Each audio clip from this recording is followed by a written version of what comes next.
प्यारे बच्चों, मैं ज्योति एसडीएस विद्यापीठ से आज हम लोग पढ़ेंगे कक्षा 4 सामाजिक विज्ञान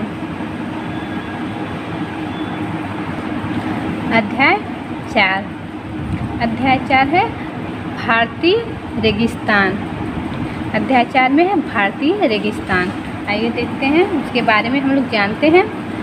इस अध्याय में हम रेगिस्तान या मरुस्थल के बारे में जानेंगे। इस अध्याय में हम लोग रेगिस्तान या मरुस्थल के बारे में जानेंगे। रेगिस्तान ऐसा स्थान है जहाँ वर्षा नहीं के बराबर होती है। मरुस्थलों में 2 भागों में विभाजित किया जा सकता है। रेगिस्तान ऐसा स्थान है जहाँ वर्षा नहीं के बराबर होती है, वर्षा बहुत कम होती है। मरुस्थलों को 2 भागों में विभाजित किया जा सकता है। पहला है गर्म मरुस्थल, दूसरा है ठंडे मरुस्थल। वे मरुस्थल जो सर्दियों में भी गर्म रहते हैं वे गर्म मरुस्थल कहलाते हैं। वे मरुस्थल जो सर्दियों में भी गर्म रहते हैं वे गर्म मरुस्थल कहलाते हैं तथा वे मरुस्थल जो सर्दियों में अत्यधिक ठंडे रहते हैं सर्दियों में अत्यधिक ठंडे रहते हैं ठंडे मरुस्थल कहलाते हैं। मरुस्थलों की स्थिति कर्क रेखा तथा मकर रेखा के निकट है। मरुस्थलों की जो स्थिति है वो कर्क तथा मकर रेखा के निकट है। उत्तरी गोलार्ध कर्क रेखा पर में एक गर्म मरुस्थल तथा दक्षिणी गोलार्ध मकर रेखा में 3 गर्म मरुस्थल पाए जाते हैं। उत्तरी गोलार्ध के प्रमुख गर्म मरुस्थल कोलोराडो। पहला है कोलोराडो कैलिफोर्निया उत्तरी अमेरिका। दूसरा है सहारा मरुस्थल उत्तरी अफ्रीका। उत्तरी अफ्रीका। तीसरा है अरब सागर का मरुस्थल काला सागर तथा फारस की खाड़ी के बीच। चौथा है थार का मरुस्थल उत्तरी पश्चिमी भारत तथा पाकिस्तान। दक्षिणी गोलार्ध के प्रमुख गर्म मरुस्थल पहला अटाकामा मरुस्थल दक्षिणी अमेरिका।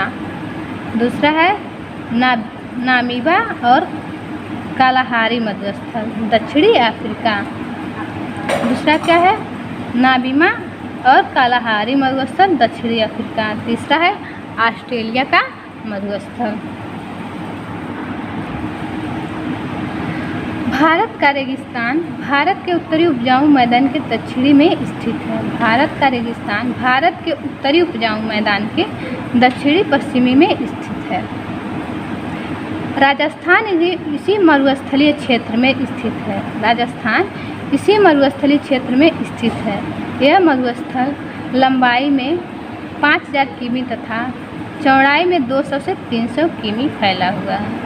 यह मरुस्थल लंबाई में 5000 किमी तथा चौड़ाई में 200 से 300 किमी फैला हुआ है।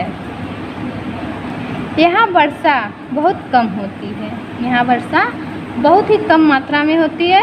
यहाँ रेतीली हवाएं चलती हैं।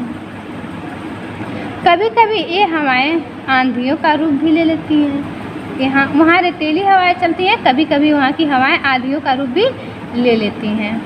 यहाँ रेत के विशाल टीले बन जाते हैं। रेत का अर्थ होता है बालू। यहाँ बालू के बहुत बड़े बड़े टीले बन जाते हैं जिन्हें रेत के टिब्बे कहा जाता है। रेत के टिब्बे कहा जाता है।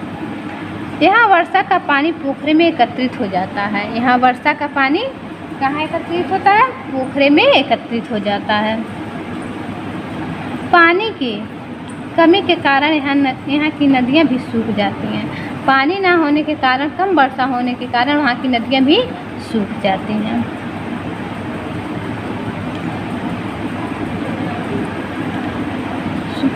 नदियाँ भी सूखी रहती। यहाँ लूनी नामक नदी